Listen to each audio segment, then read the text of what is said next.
यांच्या मार्फत साधारण 165 कोटी रुपये टाटा ट्रस्ट देतं टाकावे लागतात राज्य सरकारला आणि 200 कोटीचा एक चांगला प्रोजेक्ट इन्क्युबेशन इनोव्हेशन सेंटर हे त्या बाबतीमध्ये उभं केलं जातं। ते आपण संभाजीनगरला छत्रपती संभाजीनगरला मंजूर केलं, ते आपण ठाण्याला मंजूर केलं, ते आपण पुण्याला मंजूर केलं, ते आपण रत्नागिरीला मंजूर केलं, असं ते आपण गडचिरोलीला मंजूर केलं। माझ्या मनात आलं की मराठवाड्यामध्ये माझ्या बीडचा फार मोठा वर्ग, मित्रांनो मला कुणाला करायची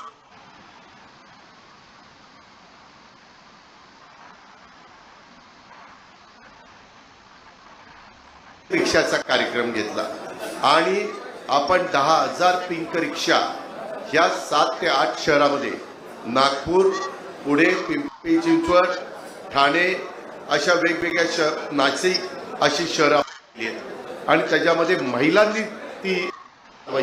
ही रिक्षा आहे त्याला नाही, पण अशा पद्धतीची ती रिक्षा आहे। 5 रुपये राज्य सरकार अनुदान देतं, 25,000 रुपये ई रिक्षा म्हणून केंद्र सरकार देतं, 1 लाख रुपये क्लिअर अनुदान, बाकीचं बँक ऑफ महाराष्ट्राचं कर्ज, 5 वर्षाची परतफेड व महिन्याचा 5,500चा हप्ता आणि अशा पद्धतीनं महिलांना सक्षम सबल स्वतःच्या पायावर उभं करण्याचं काम, दृष्टीचं काम आम्ही महिला बाल विकास खात्याच्या तर्फे आमची आदिती तटकरे तिनं पुढाकार घेतलाय। यंदा मी त्याच्यामध्ये बजेटमध्ये तरतूद केली, ती लोकप्रिय झाली तर पुढच्याही वेळेस मी अधिकचा निधी आपल्या महिला वर्गाकरता त्या बाबतीमध्ये देणार आहे। अशा पद्धतीची कामं आपण करतोय। उद्याच्या काळामध्ये जसं मी सांगितलं की रेल्वेच्या बद्दल आता आम्ही लक्ष घातलंय, इनोव्हेशन इन्क्युबेशन सेंटर, त्याच्यात खूप मुलांना मुलींना तिथं मी मागाशी बोलता बोलता रिक्षा महिला जे माझ्याकडनं चावी होत्या त्याच्यातल्या बहुतेक महिला त्या बीडमधनं आलेल्या, त्या आपल्या तिथल्या आलेल्या, सोलापूरमधनं आलेल्या। मी त्यांना म्हटलं तुमचे पती काय करतात, ते म्हणाले की दादा कामाधंद्याच्या नोकरीच्या निमित्तानं आमचे पती इथं काम करतात आणि आम्ही घरकाम करतो, परंतु आम्हाला खूप मोठ्या प्रमाणावर त्या महिला जेवढ्या रिक्षा दिल्या त्याच्यातल्या फार थोड्या पिंपरी चिंचवडच्या पुण्याच्या होत्या, बाकीची सगळे आपल्या भागातली आपला महिला वर्ग होता। याचा अर्थ तिथं रोजगार नाही आहे, तेवढंच ऊसाची तोडी वाहतूक करायची, त्याच्यातनं पोटाची उपजीविका साधायची। आता आपल्याला तिथं मुलांना मुलींना त्या सेंटरमधनं आपण शिक्षण, ते शिक्षण दिल्यानंतर त्यांना स्पर्धेच्या युगामध्ये टिकता येणार आहे। टाटा ट्रस्ट त्याच्यामध्ये उतरलेला आहे आणि आमची टीम पण आज गेलेली आहे, टाटाचे पण लोक गेलेत, जागा पण आम्ही सिलेक्ट केली। तसंच तुमच्याकडं लवकरच विमानतळ पण केला जाणार आहे। उद्याच्याला उद्योग त्यांनी तिथं गुंतवणूक करावी, आपण आपल्या मानसिकतेमध्ये बदल केला पाहिजे। त्या संदर्भामध्ये वेगवेगळ्या घटना होत आहेत आणि त्यामुळं आपली बीडकरांची बदनामी होती, ती बदनामी आपल्याला थांबवायची, आपल्याला शिस्त लावायची। मी शिस्त लावायला कमी पडणार नाही। तुम्ही आज राष्ट्रवादी करताय, मी तुमचं मनापासून स्वागत करेनच करेन। तुमचे जे विकासाचे प्रश्न आहेत ते सोडवण्याच्या पूर्ण त्या जिल्ह्याच्या करता मी पणाला लावीन।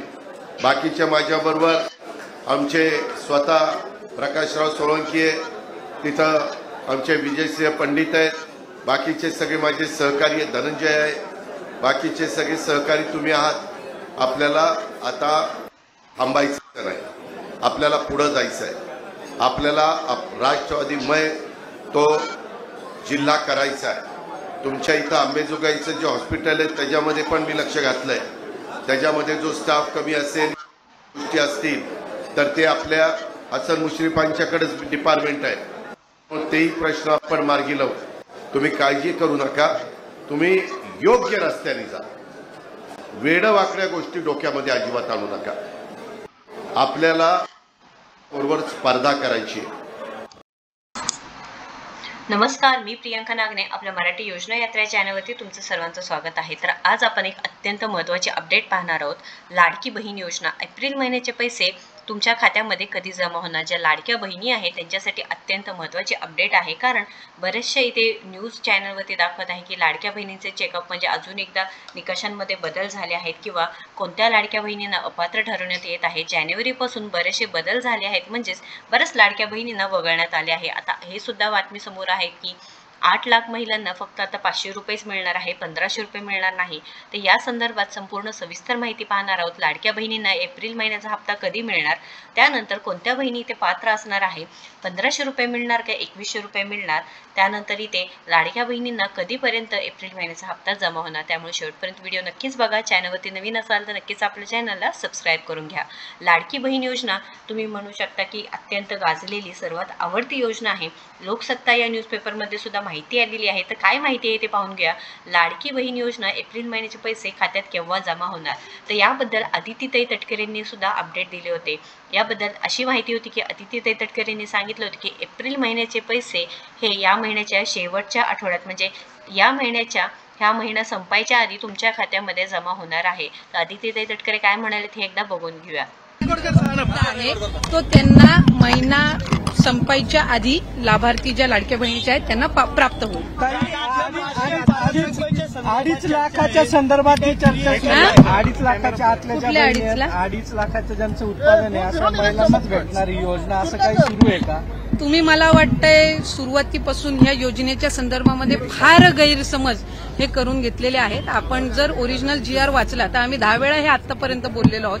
आणि जे अर्ज आहेत ना जून महिन्यापासून आलेले का जुलै महिन्यापासून, त्याच्यातच ज्या 2.5 लाखाच्या कमी उत्पन्नाचे आहेत त्यांनाच हा लाभ मिळणार.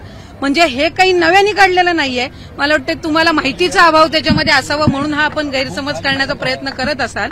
2.5 लाखाच्या कमी उत्पन्न असणाऱ्या महिलांना सुरुवातीपासून या योजनेचा जर आपण ओरिजिनल GR वाचला तर आपल्याला लक्षात येईल. मी आपल्याला तेच सांगितलं की आपण जर लाडकी बहीण योजनेचा जर शासन निर्णय आपण वाचला, जो आम्ही निर्गमित केलेला आहे, जो काही ओरिजिनल जो GR आहे, त्यामध्ये ज्या महिला या इतर योजनांचा लाभ घेत आहेत, म्हणजे उदाहरणार्थ संजय गांधी निराधार योजना आहे तर त्यांना 1500चा लाभ हा संजय गांधी निराधार योजनेमधनं मिळतोय, तर तसंही त्या लाडकी बहीणमध्ये त्या पात्र लाभार्थी नाही आहेत. ज्या महिला या नमो शेतकरी योजनेतनं लाभ घेत आहेत त्यांना 1000 रुपये नमो शेतकरीतून मिळत आहेत. किमान 1500चा लाभ हा शासनाच्या योजनांमधून त्यांना मिळावा हा दृष्टिकोन आहे. त्याच्यामुळे 1000 रुपये त्यांना नमो शेतकरीमधून मिळत आहेत आणि 500 त्यांना लाडकी बहीणमधून मिळत आहेत. आणि याच्यामध्ये काही नवीन नाहीये. हे जे शासन निर्णय जे ओरिजिनल निर्गमित केलेले आहेत त्यानुसारच आहेत. फक्त कुठं ना कुठं तरी विरोधक असतील किंवा काही विविध जे काही आर्टिकल्स असे आले की मग सगळ्यांना असं वाटतं की हे काही नव्याने केलेलं आहे. साधारणपणे 2,47,00,000 लाभार्थी आहेत आणि ऑक्टोबर महिन्यामध्ये ज्या वेळेला आम्ही शेवटचा लाभ दिला होता त्यावेळेला 2,33,00,000 महिला होत्या. त्याच्यामुळे कुठेही कुचराई ही योजना राबवताना होत नाहीये. तर इथे अदितीताई तटकरेंनी स्वतः सांगितलं आहे की हा महिना संपायच्या आत लाडक्या बहिणींच्या खात्यामध्ये पैसे जमा होणार आहेत. तर आता 2100 रुपये मिळणार का 1500, तर नक्कीच 1500 रुपये मिळणार आहे. 2100 रुपयेबद्दल चर्चा पुन्हा एकदा सुरू झाली आहे की 2100 रुपये मिळू शकतील का, तर इथे गरज आहे 2100 रुपयांची, कारण 1500 रुपयांमध्ये भागत नाही. किंवा महायुती सरकारने लाडक्या बहिणींना आश्वासन दिलं होते की 1500 रुपयेऐवजी आम्ही तुम्हाला 2100 रुपये देणार, पण इथे त्यामध्ये कोणताही निर्णय घेतला नाही, पण लवकरच घेतले जाईल अशी सुद्धा माहिती अदिती तटकरे असो किंवा माननीय मुख्यमंत्री असो किंवा माननीय उपमुख्यमंत्री असो त्यांच्याकडून मिळत आहे. तर मुख्यमंत्री माझी लाडकी बहीण योजनेचा पुढचा हप्ता म्हणजेच एप्रिल महिन्याचा हप्ता या महिन्याच्या शेवटच्या आठवड्यामध्ये मिळण्याची शक्यता आहे. अक्षय तृतीया आहे, त्यामुळे नक्कीच लाडक्या बहिणींना खुशखबर मिळेल का, लाडक्या बहिणींना पैसे जमा होतील का, हे सुद्धा प्रश्न आहे. तर या संदर्भात माहिती आपण पाहिली की लाडक्या बहिणींना एप्रिल महिन्याचा पैसे तर आता यामध्ये लाडक्या बहिणींना आता मोठा प्रश्न आहे की निकषांमध्ये बदल केले आहेत का. त्यावेळेस आदित्यताई तटकरे यांनी स्वतः सांगितलं आहे की निकषांमध्ये कोणतेही बदल केले नाहीत. जे निकष योजना सुरू केली होती, जेव्हा अर्ज केले होते त्यावेळेस होते तसेच निकष चालू आहेत. म्हणजे लाडक्या बहिणींना 2.5 लाख रुपये उत्पन्न असू नये, म्हणजे त्यापेक्षा जर जास्त असेल तर लाडक्या बहिणी पात्र नाही. ज्यांच्याकडे 4 चाकी वाहन आहे त्या लाडक्या बहिणी अपात्र आहेत. ज्यांचे वयोमर्यादा 65 वर्षापेक्षा जास्त आहे, 21 ते 65 वर्ष आहे ते पात्र आहेत, पण 21 ते 65 वर्ष नाही, म्हणजे 21 पेक्षा कमी 65 वर्षापेक्षा जास्त असेल तर त्या लाडक्या बहिणी अपात्र ठरणार आहेत. ज्या लाडक्या बहिणी महाराष्ट्राचे रहिवासी नाहीत, ज्या लाडक्या बहिणी इतर योजनेचा लाभ घेत आहे, अशा महिला सुद्धा इथे अपात्र ठरणार आहेत. आता बऱ्याच महिलांनी कमेंट केले आहेत की आमचे पैसे जमा झाले नाहीत, म्हणजे फेब्रुवारी मार्चचे पैसे असो, जानेवारीपासून आमचे पैसे बंद झाले. तर लक्षात घ्या, तुमच्याकडे 4 चाकी वाहन आहे, 2.5 लाखांपेक्षा उत्पन्न आहे, तर तुम्हाला नक्कीच इथे पैसे मिळणार नाही. रिचेकिंग होत असल्यामुळे पुन्हा एकदा काय होतं की अर्ज इथे तपासणी केली जात आहे व जे अपात्र महिला आहेत त्यांच्यामध्ये घट होत आहे, म्हणजे अपात्र महिलांना कमी केले जात आहेत. व इथे हे सुद्धा शक्यता आहे की आता ऑक्टोबर महिन्यापासून, म्हणजे ऑक्टोबर महिन्यात अर्ज केले होते, शेवटची तारीख 15 ऑक्टोबर 2024 होती, पण ज्या लाडक्या बहिणी जे या वर्षात म्हणजे 2025 मध्ये 21 वर्ष पूर्ण झाले असतील तर त्या लाडक्या बहिणींना पुढे जाऊन या योजनेचा लाभ मिळेल का नाही, कारण या संदर्भात कोणतीही माहिती नाही. अर्ज पुन्हा एकदा सुरू होतील का नाही हे सुद्धा सांगण्यात येत नाही. हे शासनाने काही निर्णय घेतला नाही, म्हणजे इथे सरकारने सुद्धा कोणता निर्णय घेतला नाही की अर्ज पुन्हा सुरुवात होईल का नाही. त्यामुळे अशा फेक माहितीला, म्हणजे फेक बातम्या सुद्धा येत आहेत की इथे क्लिक करा तुम्ही, अर्ज सुरू झाले आहेत, अर्ज भरा. तर कोणत्याही लिंकवरती जाऊन क्लिक करायचं नाहीये, कारण लाडक्या बहिणींचे कोणतेही फॉर्म सुरू झाले नाहीत. तर महत्त्वपूर्ण अपडेट आहे. नक्कीच या व्हिडिओला जास्तीत जास्त शेअर करा. व्हिडिओ जर आवडला असेल तर नक्कीच लाईक करा. अशाच महत्त्वपूर्ण माहितीसाठी नक्कीच आपल्या चॅनलला सबस्क्राईब करा. काही क्वेश्चन असतील, प्रश्न असतील तर नक्कीच कमेंट बॉक्समध्ये विचारा. धन्यवाद.